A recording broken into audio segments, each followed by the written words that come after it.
नमस्कार, मैं Nishant Kumar and very good evening to all of you. कैसे हैं आप लोग? आज हम लोग क्लास 10th का जो बेसिक डिटेल्स था, जिसको मैंने पार्ट 1, पार्ट 2, पार्ट 3 और पार्ट 4 में दिया, और उसके बाद कुछ थ्योरम जो था प्रेम में, जिसको हम लोग बीपीटी के नाम से जानते हैं या फिर थेल्स थ्योरम के नाम से जानते हैं, जो मैंने पार्ट 5 में दिया था, उसको हम थेल्स थ्योरम के नाम से जानते हैं या फिर थेल्स प्रमेय के नाम से जानते हैं, जिसको आधारभूत समानुपातिकता प्रमेय भी कहा जाता है। इंग्लिश में बेसिक प्रोपोर्शनलिटी थ्योरम कहा जाता है। इस उसको शॉर्ट फॉर्म में बीपीटी बोला जाता है, या फिर थेल्स थ्योरम या फिर थेल्स प्रमेय बोला जाता है। तो वो क्वेश्चन जो है कि वो बहुत ही इंपॉर्टेंट है, क्योंकि 6.2 से जो पहला क्वेश्चन स्टार्ट होगा उससे लेकर के लास्ट तक सभी क्वेश्चनों में उस थ्योरम का उपयोग होगा। तो हम आपको बोले थे कि आप इसको 2 बार 3 बार प्ले करके देखिए, क्योंकि ये क्वेश्चन बहुत ही इंपॉर्टेंट है और आप लोग को समझने में थोड़ा सा प्रॉब्लम होगा, क्योंकि इस क्वेश्चन का जो कंसेप्ट है वो आप जितने भी पिछले चैप्टर पढ़े हैं उससे बिल्कुल नहीं मिलता जुलता है। इसलिए आपको ये एक अपने आप में एक नया मायने रखता है। इसलिए हम यह भी बात बोले थे कि कोई भी स्टूडेंट यहाँ से आकर के नया से शुरू ही कर सकता है, क्योंकि यहाँ के बाद जो है से न्यू कंसेप्ट होगा, बिल्कुल न्यू कंसेप्ट होगा, क्योंकि उसको पिछले चैप्टर से कोई मतलब नहीं है। यहाँ से ये एक अपना स्ट्रेंथ बनेगा, और जो बच्चा जितना अच्छा मेहनत करेंगे उनको उतना अच्छा आएगा। और इसी के तहत पर मैंने पार्ट 6 जो है से इसका बेसिक पार्ट भी दिया था। तो मैंने बार बार पूछता हूँ मैं कि आप पार्ट 1 किए, पार्ट 2, पार्ट 3, पार्ट 4 किए या नहीं। आप लोग बहुत अच्छा कमेंट भी करते कि यस सर किए भी, और समझ में भी आया बहुत ही अच्छा तरह से। तो हमारे कहने का मतलब है कि हम आज एक्सरसाइज जो है class 10th subject math exercise 6.1 देखने वाले हैं। 6.1, लेकिन यदि आपको अगर पार्ट 3 और पार्ट 4 कंप्लीट होगा तो आप इसको तुरंत बना लेंगे, मुझे बनाने का ज़रूरत नहीं है। और हम जितना मेहनत किए हैं आप लोग के साथ, आपको पढ़ाने में जितना समझाने में मेहनत किए हैं, हमें उम्मीद है कि आप बिल्कुल ही इस सब क्वेश्चन को कर पाएंगे। लेकिन फिर भी इसका फुल इंट्रोडक्शन, इस सब क्वेश्चन क्या है ना कि बच्चे क्या करते हैं कि वो आंसर शीट से देख लेते हैं और उसके बाद याद करने लगते हैं। लेकिन हम पढ़ाते हैं, हम पहले ही बोले हैं कि आपको याद करने का आवश्यकता नहीं हो, चाहे वह ट्रू फॉल्स हो, जिसको आप सही गलत कहते हैं, या फिर फिल इन द ब्लैंक्स है, क्योंकि हम एक एक चीज़ आपको बेसिक कंसेप्ट दे रहे हैं। इसका मतलब है कि आपको याद नहीं करना है, सिर्फ समझ के रखना है। अब देखिए यहाँ पर कुछ क्वेश्चन है जो शॉर्ट है, फिल इन द ब्लैंक्स है, और कुछ भी एग्जाम्पल्स भी है, जिसको जैसे कि मैंने आपको पार्ट 3 में शायद या पार्ट 4 में दिया होगा, समरूप आकृति का एग्जाम्पल दिए होंगे और असमरूप आकृति का एग्जाम्पल दिए होंगे। बस वही चीज़ को इसमें जो है सो बताना है, और हम जो चीज़ बताए हैं लगभग वही चीज़ है। बस हम आपको एक बार फिर से इस क्वेश्चन के माध्यम से रिवाइज भी करवा देंगे, और आपका एक्सरसाइज 6.1 कंप्लीट भी हो जाएगा। लेकिन उससे पहले हम आपको कहेंगे कि आप पार्ट 5 और पार्ट 6 वीडियो को, पार्ट 5 और पार्ट 6 को मैंने बोला था, कोई ईमानदार नहीं, सब जो है बदमाश है, कामचोर है। मैंने बोला था कि पार्ट 5 और पार्ट 6 यदि हो गया है तो आपको क्या करना है कि आपको बना करके और मेरे इंडिविजुअली नंबर पे भेजना है। और मैंने बोला था कि जहाँ तक होगा हम उसको देखेंगे और समझने की कोशिश करेंगे कि आप कितना हद तक पहुँचे हैं, आप कहाँ पे फॉल्ट कर रहे हैं, क्या समझने प्रॉब्लम हो रहा है। लेकिन कोई ऐसा किया नहीं। तो चलिए आज जा करके सबसे पहले आप ये वीडियो करके और पार्ट 5 और पार्ट 6 फिर से कीजिए, और वहाँ से उसमें 2 थ्योरम है, एक है थेल्स प्रमेय और दूसरा है थेल्स प्रमेय का विलोम। थेल्स प्रमेय का विलोम है, अपोजिट है। तो आप जब तक ये दोनों थ्योरम नहीं करेंगे आपको बिल्कुल कोई क्वेश्चन समझ में नहीं आएगा आगे वाला। 6.1 तो कुछ नहीं है, ये तो स्टोरी जैसे कि हम आपको कहानी सुना चुके हैं, बस उसी कहानी का प्रयोग करते हुए इस सारा क्वेश्चन को हम बना करके आपको दे देंगे, समझाते हुए चले जाएंगे। लेकिन पार्ट 2 हम एक्सरसाइज 6.2 जब करने के लिए जाएंगे तो यदि आपको पार्ट 1 और पार्ट 2 नहीं रहता है तो आप बिल्कुल नहीं कर पाएंगे। इसलिए कि यदि आप कुछ करना चाहते हैं तो आपको पार्ट 5 और पार्ट 6 बिल्कुल डेफिनेटली करना पड़ेगा। यदि आप करते हैं तो आप बहुत अच्छा कर पाएंगे, अदरवाइज आप डेमोरलाइज हो जाएंगे, आप धीरे धीरे कमज़ोर होते चले जाएंगे और आप बोर फीलिंग करने लगेंगे, और उसके बाद आप देखना भी बंद कर दीजिएगा और बनाना भी बंद कर दीजिएगा। इसलिए हम सीधा सीधा आपको सजेस्ट करने वाले हैं कि आप पार्ट 5 और पार्ट 6 डेफिनेटली कर लीजिए।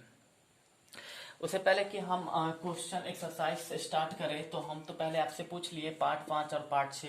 बिल्कुल आप मुझे बताइएगा और समझ में आया या नहीं, ये भी चीज़ बताइएगा। यदि आप लोग का कमेंट मुझे इस प्रकार से आया कि हाँ कि हमें इसको फिर से बता दीजिए, तो हम फिर से भी बता देंगे, क्योंकि हमें कुछ नहीं जाता है।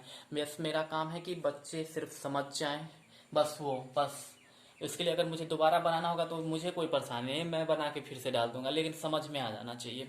चलिए, और जैसा कि पार्ट 5 और पार्ट 6 था तो मैंने तो फुल क्लियरिफाई किया था, बहुत ही अच्छी तरह से समझाया था। लेकिन वो क्वेश्चन ही ऐसा है थ्योरम, क्योंकि वो आपके लिए बिल्कुल नया है, आप फर्स्ट टाइम देख रहे हैं। तो यदि ये फर्स्ट टाइम आप कोई भी चीज़ को देखते हैं तो थोड़ा समझने में प्रॉब्लम होता ही है। तो हम जस्ट सजेस्ट करेंगे कि आप वहाँ 2 बार देखते 3 बार देखते, उससे क्या मेरा कुछ फायदा नहीं होता, आपका बेनिफिट होता है। इसलिए हम कहेंगे कि आप उसको अगर और अच्छा मोर क्लियरली समझना चाहते हैं, मोर क्लियरलिटी चाहते हैं उस क्वेश्चन में, तो आप उसको दोबारा प्ले करके और देखिए, बिल्कुल डेफिनेटली समझ में आएगा। कुछ हार्ड नहीं है, कुछ हार्ड नहीं है। आप ये इस प्रकार का कमेंट मत किया कीजिए वेरी हार्ड। अरे हार्ड क्या है, इतना सारा मोटिवेशन वर्ड सुनते होगे। हार्ड कुछ, नथिंग इज इम्पॉसिबल, कुछ भी असंभव नहीं है, ऑल थिंग इज पॉसिबल, सभी संभव है। That's that's are really really okay. ये सब बिल्कुल सही है, वेरी राइट, ओके, बिल्कुल सही बात है वो। नथिंग इज इम्पॉसिबल, बिल्कुल सही बात है। बस करने वाला होना चाहिए, यदि आप करना चाहेंगे तो बिल्कुल कर पाएंगे। चलिए, हम ज़्यादा आपका टाइम वेस्ट नहीं करेंगे, हम आपका एक्सरसाइज 6.1 स्टार्ट करते हैं। आप मुझे जब जरूर बताइएगा पार्ट 5 और पार्ट 6 कैसा रहा आपका। नहीं होगा तो हमको बताइए, हम और भी इस पर डीपली जाना चाहेंगे। चलिए, अगर समझ में आ गया तब तो बहुत अच्छी बात। चलिए, इसमें 6.1 का, हाँ, इससे पहले कि हम आपसे एक चीज़ और पूछेंगे कि आप लोग जब चैप्टर 2 पढ़ रहे थे तो उसमें चैप्टर 2 में था कि अगर अल्फा बीटा मतलब कि शून्य का योग, अल्फा प्लस अगर बीटा बराबर दिया हुआ है और अल्फा बीटा दिया हुआ है, तो द्विघाती सूत्र बराबर फॉर्मूला क्या होता है? क्वाड्रेटिक इक्वेशन बराबर फार्मूला क्या होता है, आप मुझे कमेंट बॉक्स में बताइएगा। फिलहाल हम आपके क्वेश्चन पे चलते हैं। चलिए, क्वेश्चन है आपका, पहला में है फिल इन द ब्लैंक्स, मतलब रिक्त स्थान को भरना है। और वहाँ पर कुछ ऑप्शन दिया हुआ है, उस ऑप्शन का प्रयोग करके और तब फिलअप करना है। लेकिन हम यहाँ पर ऑप्शन का उपयोग नहीं किए हैं, नहीं लिखे हैं यहाँ पर ऑप्शन क्या होगा, क्योंकि हम यहाँ पर आपको बिल्कुल समझाना चाहते हैं और ये समरूप चैप्टर है, इसलिए हम इसको नहीं किए हैं। लेकिन आप अपने बुक खोल करके देखिएगा, अगर समझ में नहीं आएगा हम आपको बिल्कुल क्लियरली करना चाहेंगे।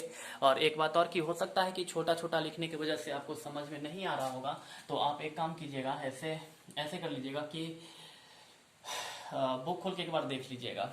चलिए, इसमें फिल इन द ब्लैंक्स है, पहला में पूछ रहा है सभी वृत्त डैश होते हैं। चलिए, सभी वृत्त डैश होते हैं। एक ये वृत्त बना लिए हम, एक ये वृत्त बना लिए हम, एक ये वृत्त बना लिए और एक यहाँ पर ये वृत्त बना लिए। ये सारा हम वृत्त बना लिए हैं।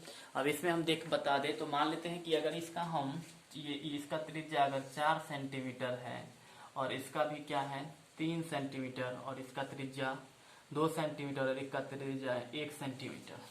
4 सेंटीमीटर त्रिज्या वाला वृत्त, 3 सेंटीमीटर त्रिज्या वाला वृत्त, 2 सेंटीमीटर त्रिज्या वाला वृत्त और 1 सेंटीमीटर त्रिज्या वाला वृत्त।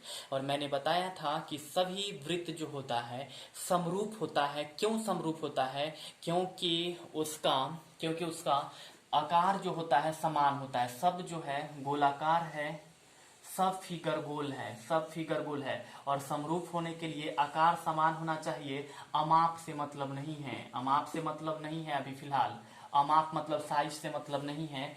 तो आप देख सकते हैं कि ये भी गोल है, ये भी गोल है, ये भी गोल है, ये भी गोल है, मतलब सब एक ही आकार का है। और समरूप का मतलब होता है समान रूप वाला।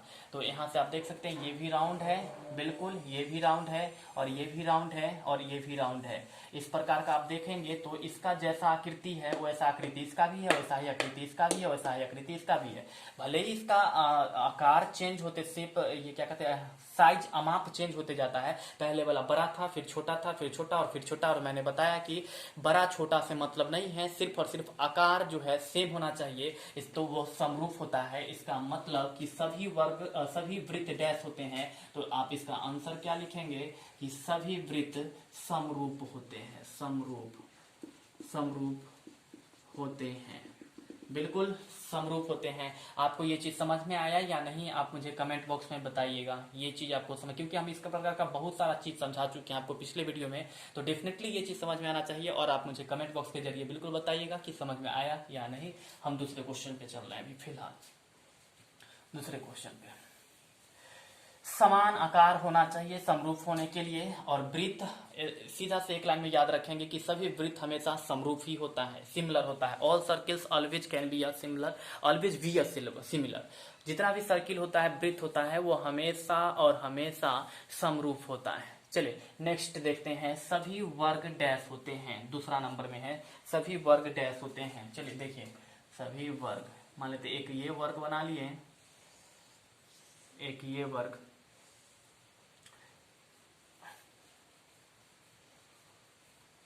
चलिए एक ये वर्ग बना लिए, ये वर्ग, समझिए बात को, एक ये वर्ग, ये मान लेते ए बी सी डी, और एक और वर्ग बना लेते हैं, एक और वर्ग बना लेते हैं, ये इसका मान लेते पी क्यू आर और एस।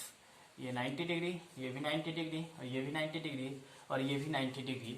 और हम बताए थे कि दो बहुभुज समरूप होगा किस स्थिति में, यदि उसका पहला यहाँ पर हम लिख देते हैं, यदि उसका भुजा की संख्या समान हो, साइड इक्वल हो, साइड इक्वल हो। तो आप देख सकते हैं कि इसमें भी साइड 4 है, साइड बराबर इसमें कितना है 4 है, और इसमें भी साइड बराबर 4 है।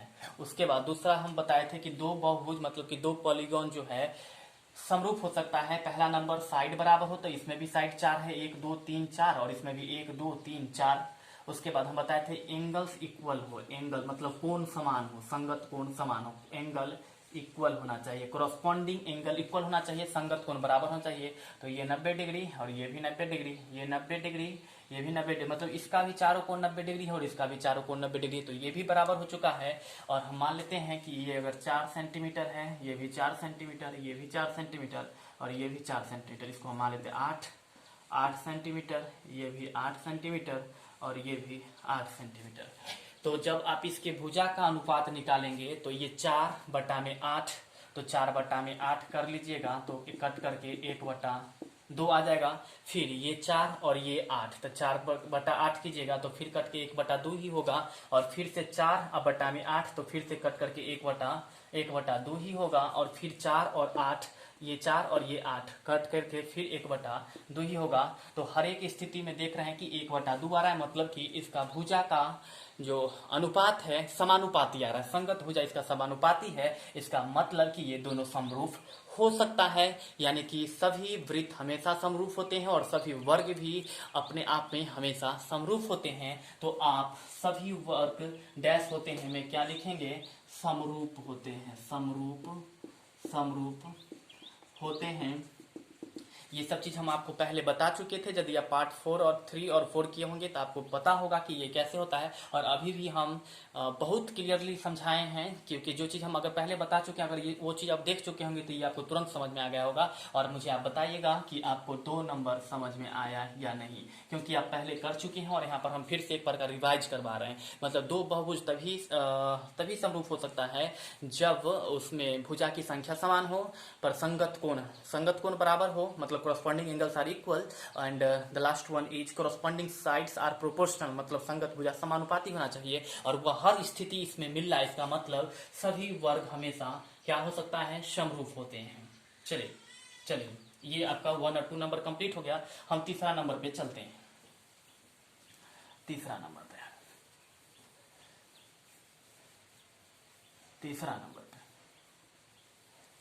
चलिए तीसरा नंबर है सभी डैश त्रिभुज समरूप होते हैं।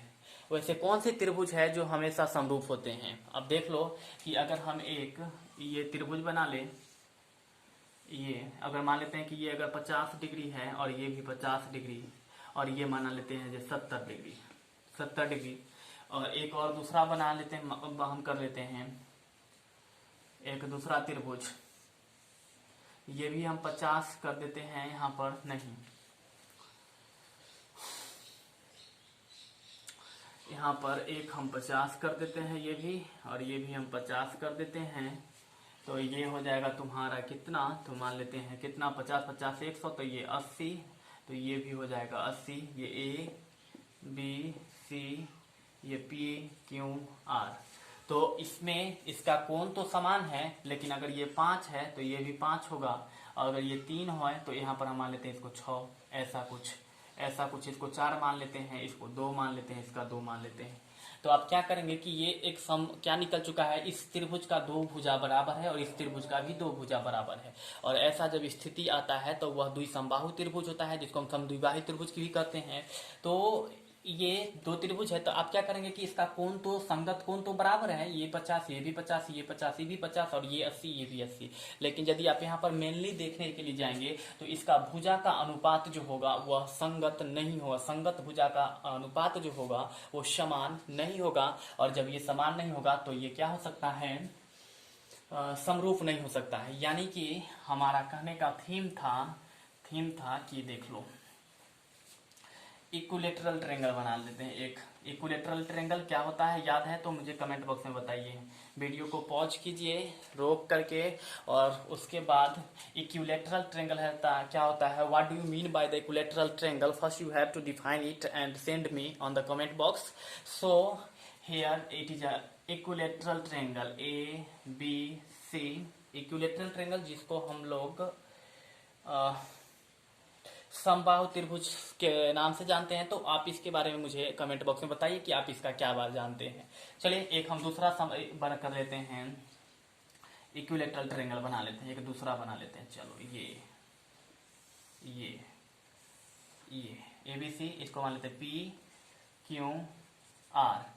जब समबाहु त्रिभुज है तो 60 डिग्री, ये भी 60 डिग्री, और ये भी 60 डिग्री, और ये भी होगा 60 डिग्री, और ये भी 60 डिग्री, और ये भी 60 डिग्री है।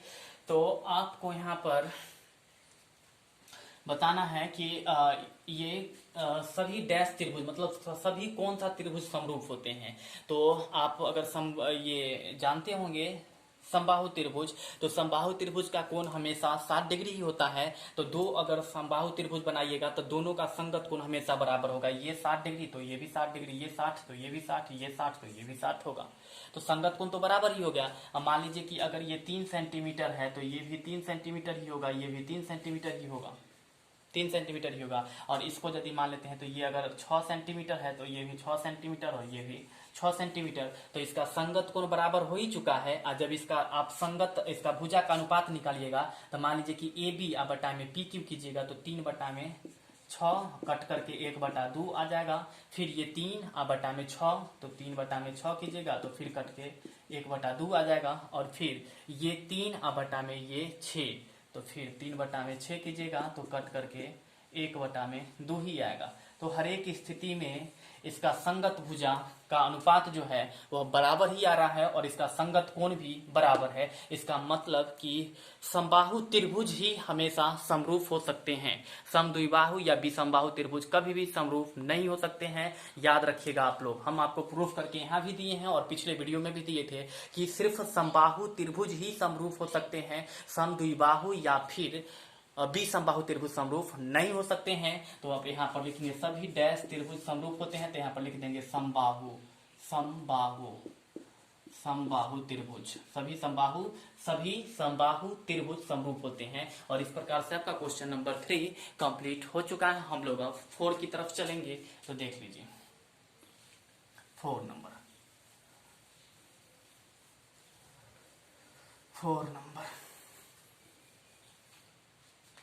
4 नंबर में है क्या कि भुजाओं के समान संख्या वाले 2 बहुभुज, मतलब 2 बहुभुज है वह समरूप हो सकते हैं। कब? तो यदि उनके संगत कोण डैश हो तथा उनकी संगत भुजा डैश हो। हम ये चीज आपको पहले लिखवा चुके भी हैं और अभी भी बोले हैं, इस वीडियो के स्टार्टिंग में भी बोले हैं, जिस समय हम पढ़ाई शुरू कर रहे थे तो हम बताए थे कि 2 बहुभुज तभी समरूप हो सकते हैं जब उनमें भुजा की संख्या समान हो। अगर भुजा की संख्या समान है तो फिर संगत कोण क्या होना चाहिए? समान होना चाहिए। तो यहाँ पर इसका मतलब क्या होगा कि संगत कोण समान होना चाहिए, समान मतलब कि बराबर। और उनकी संगत भुजा क्या होना चाहिए, तो संगत भुजा उनका समानुपाती होना चाहिए, समानुपाती होना चाहिए। ये चीज हम आपको पिछले वाले पार्ट 5 या 4, पार्ट 3 या 4 में करके दिए हैं। तो आप ये चीज अगर नहीं समझते हैं तो हम आपको सीधा सजेस्ट करने वाले हैं, आप डायरेक्ट पार्ट 1, पार्ट 2, पार्ट 3 और पार्ट 4 कीजिए, क्योंकि यदि आप बेसिक से समझते आएंगे तो आपको बिल्कुल समझ में आएगा। और इस प्रकार से आपका क्वेश्चन नंबर 1 समाप्त हो चुका है। सभी वृत्त डैश होते हैं, तो सभी वृत्त, सब वृत्त एक ही आकार का होता है, इसीलिए सभी वृत्त क्या होगा, समरूप होगा। उसके बाद सभी वर्ग डैश होते हैं, तो सभी स्क्वायर जो होता है एक ही आकार का होगा, चाहे वो बड़ा हो या फिर छोटा हो, इसका मतलब वह भी समरूप हो सकता है। और सभी समबाहु त्रिभुज समरूप होते हैं। और दो बहुभुज तभी समरूप हो सकते हैं जब उनके भुजा की संख्या समान हो। और यदि भुजा की संख्या समान हो जाना चाहिए, हो जाएगा, तो उसमें संगत कोण भी समान होना चाहिए। और संगत कोण समान हो जाएगा तो उसका संगत भुजा समानुपाती होना चाहिए, तब जाकर के वो बहुभुज समरूप हो सकता है। तो वही बात, ये भुजाओं के समान संख्या वाले दो बहुभुज समरूप होते हैं यदि उनके संगत कोण समान हो तथा उनकी संगत भुजा समानुपाती हो। और इस चीज को हम आपको प्रूफ करके पार्ट 3 या 4 वीडियो में दिए हैं। इसलिए यदि आप इसको मोर क्लियरली समझना चाहते हैं तो आप उसमें जाइए, और या फिर अभी आप मुझे बताइएगा कि 1 का 4 समझ में आया या नहीं, जल्दी से बताइएगा। वीडियो को पॉज कीजिए और कमेंट में पहले मुझे ये चीज भेजिए, उसके बाद जो है तो मुझे आप उसके बाद आगे देखिएगा। चलिए हम मिटाते हैं, पहले आपको भेजना है। चलिए ये क्वेश्चन 1 हो चुका है तो हम इसको मिटा देते हैं। चलो क्वेश्चन 1 हो चुका है तो मिटा देते हैं इसको, क्योंकि हमको समझाने में आसान होगा। क्वेश्चन नंबर 2, निम्नलिखित युग्मों के दो भिन्न भिन्न उदाहरण देना है। समरूप आकृति का दो एग्जाम्पल देना है, 2 एग्जाम्पल देना है। और ऐसी आकृति जो समरूप नहीं है इसका भी एग्जाम्पल देना है। और हम फिर से कहेंगे कि यदि आप पार्ट 3 या पार्ट 4 किए होंगे तो आपको ये चीज आ रहा होगा, हमें बताने की जरूरत नहीं है, लेकिन फिर भी हम आपको बता देते हैं, क्योंकि हो सकता है कि आप भूल गए होंगे, तो हम आपको रिवीजन करवा देते हैं। चलिए, वैसी आकृति जो समान रूप वाला होता है वही समरूप कहलाता है, यानी कि समान रूप वाला आकृति समरूप होता है। तो आपको समरूप आकृति का उदाहरण देना है। तो आप समरूप आकृति का उदाहरण किस प्रकार से दे सकते हैं, तो मान लीजिए कि एक ये वृत्त है और एक ये वृत्त है। एक उदाहरण हो गया जो समरूप है। आप लिख देंगे नीचे में कि वृत्त हमेशा समरूप होता है। और एक और उदाहरण हम दे देते हैं, दूसरा नंबर देते हैं कि एक वर्ग बड़ा सा ले लिए और एक वर्ग हम छोटा सा ले लिए, और सभी वृत्त हमेशा समरूप होता है। और आपको निम्नलिखित के 2 भिन्न भिन्न उदाहरण देना था और मैंने दे दिया समरूप आकृति का। ये ऊपर में लिखेंगे पहले समरूप आकृति की उदाहरण, और तब इसको एक फिगर बना देंगे और एक ये फिगर बना देंगे। आपका 2 का फर्स्ट कंप्लीट हो चुका है। एक और उदाहरण हम बना दें, तो चलिए एक और बना देते समरूप का। एक समबाहु त्रिभुज ये ले लिए, एक समबाहु त्रिभुज ये, और एक छोटा सा समबाहु त्रिभुज ले लिए।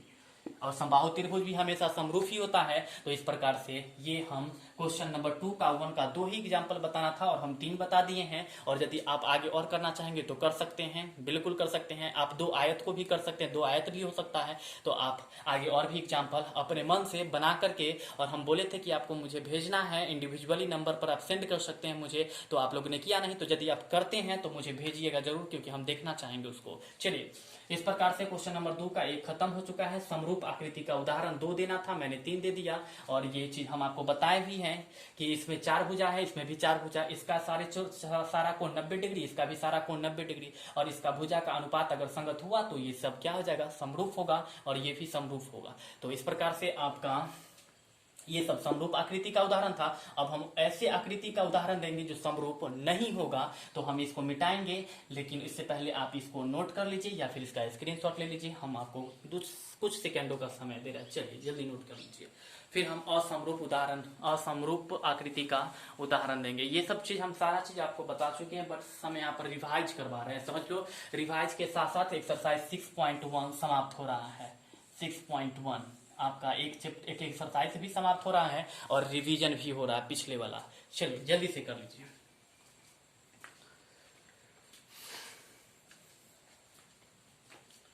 चलिए हम मिटा रहे हैं, अब मिटा रहे हैं।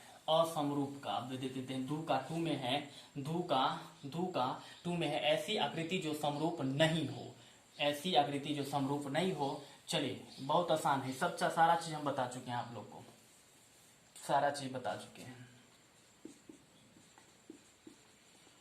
एक्सरसाइज है 6.1। चलिए सब कुछ बता चुके हैं। ऐसी आकृति जो समरूप नहीं हो, 2 का 2, ऐसी आकृति जो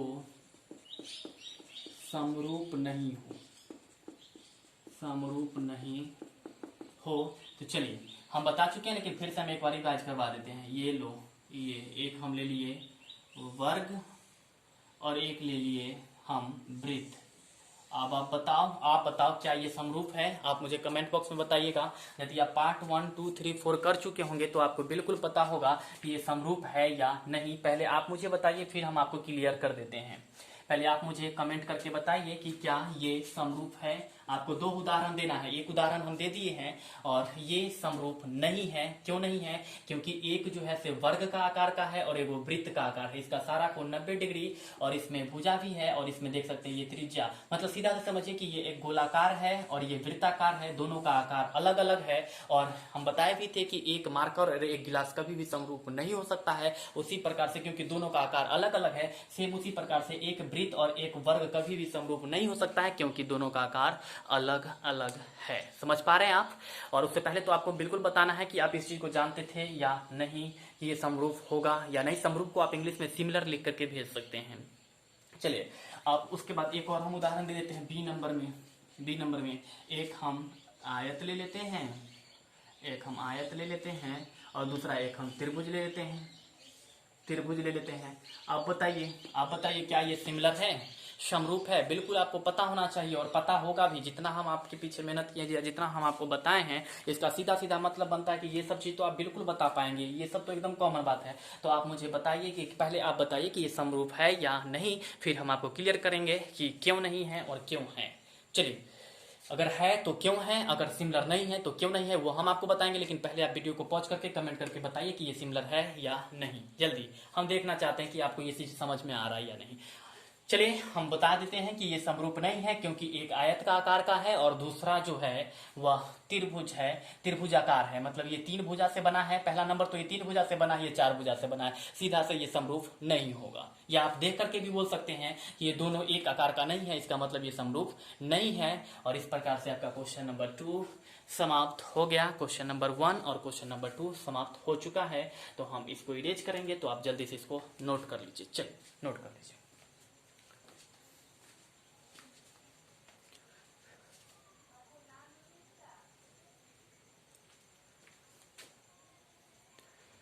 चलिए हम इरेज कर रहे हैं। चलिए इरेज कर रहे हैं।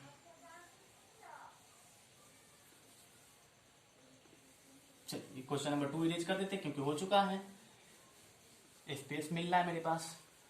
चलिए आपको अब बताना है 3 नंबर में, बताइए कि निम्नलिखित चतुर्भुज समरूप है या नहीं। दोनों चतुर्भुज है, इसका मतलब कि दोनों में भुजा की संख्या समान है। हम 2 बताए थे, 2 बहुभुज समानुपात समरूप हो सकता है यदि साइड बराबर हो, साइड बराबर हो, साइड इक्वल हो और संगत कोण 90 ये समान होना चाहिए और इसका भुजा का अनुपात भी समान होना चाहिए। चलिए पहले देख लेते हैं इसमें त्रिभुज ABCD में, त्रिभुज यहाँ पर PQRS में, ये PQRS में चतुर्भुज 3 का 1 चतुर्भुज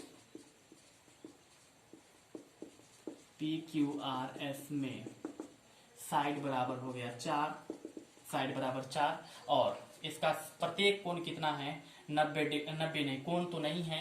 इसका हम अब क्या करते हैं, भुजा का अनुपात निकालते हैं। चतुर्भुज PQRS में और ABCD में चतुर्भुज ABCD में आप इसका भुजा का निकालिए, PQ बटा में AB कीजिए, PQ बटा में AB, इसका अनुपात निकालिए, इसका और इसका भुजा का अनुपात। तो PQ बटा में AB, इसका है 1.5 और इसका है 3, मतलब 1.5/3 काट दीजिए तो 2 यानी कि 1/2 हो गया। और उसी प्रकार से फिर हो जाएगा आपका, इसका निकाल लीजिए, इसका हो चुका है, तो इसका निकाल लीजिए QR बटा में BC, तो QR का मान है 1.5 1.5 और इसका मान है 3, तो कट जाएगा, तो 2 1/2 आ गया। और फिर ये RS, तो यहाँ पर हो जाएगा RS, अब बटा में ये CD, फिर RS का मान है 1.5, तो 1.5 और इसका मान है 3, तो यहाँ पर 3 फिर कट गया, तो 1/2 और एक बार और ये वाला SP, तो SP अबाई में हो जाएगा आपका AD या DA। SP का मान है 1.5 और इसका मान है 3, तो यहाँ पर 1.5/3 कट गया, तो 2 बराबर 1/2। इसका मतलब आप देख रहे हैं सब 1/2 है, सब 1/2 है, सब 1/2 है। इसका मतलब कि इसका संगत भुजा समानुपाती है। पहला नंबर, इसका साइड भी बराबर है और इसका संगत भुजा भी समानुपाती है। संगत भुजा समानुपाती है, किंतु संगत कोण आप देख सकते हैं कि यहाँ पर 90 डिग्री है, लेकिन ये 90 डिग्री नहीं हो सकता, ये भी 90 डिग्री है और ये 90 नहीं हो सकता है, ये भी 90 और ये भी 90 नहीं हो सकता, और ये 90 और ये भी 90 नहीं हो सकता। इसका मतलब कि संगत भुजा समानुपाती है, किंतु संगत कोण समान